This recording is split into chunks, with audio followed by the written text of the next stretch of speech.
Nakatakdang maghain ng reklamo ang isang police captain sa Quezon City laban kay MMDA Special Operations Group Strike Force Head Gabriel Go dahil sa paraan ng paninikit sa kanya nung nakaraang linggo. Ayon sa National Police Commission, hindi dapat namamahiya si Go. Humingi naman ng paumanhin ng MMDA sa publiko at sa sangkot na pulis.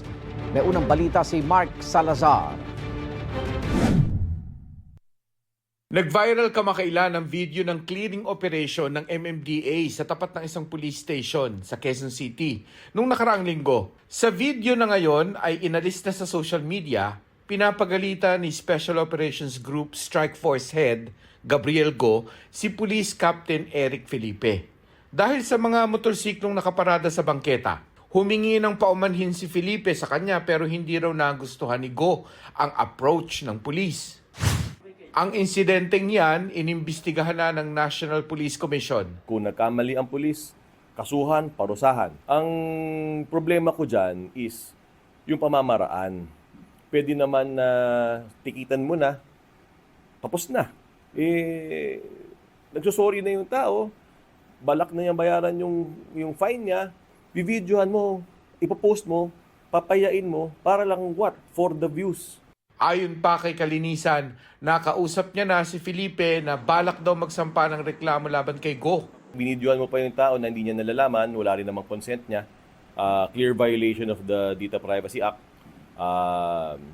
Extremely libelous yung ginawa din niya.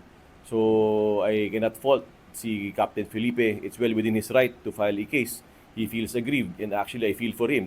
Nakausap na rin niya si Go at pinayuhang humingi ng paumanhin kaugnay sa insidente. Sabi niya, pag-isipan niya, uwi lang daw siya, mag-draft daw siya ng statement. Pinaasa niya lang kami. Kinwestiyon din ni Senator J.V. Ejercito ang ginawa ni Go na para sa kanya ay pambabastos sa pulis. Sinusubukan naming kunan ng pahayag si Go. Sa isang post, sinabi ng MMDA na inisyuhan na si Go ng show cause order. Tinawag nito si Go na isang dedicated MMDA enforcer. Pero kung nagkamali, dadaan ito sa due process at papanagutin ayon sa batas. Humihingi rin ng paumanhin ng MMDA sa publiko pati kay Felipe at kanyang pamilya. Ito ang unang balita. Mark Salazar para sa GMA Integrated News. Igan, mauna ka sa mga balita, mag-subscribe na sa GMA Integrated News sa YouTube para sa iba't ibang ulat sa ating bansa.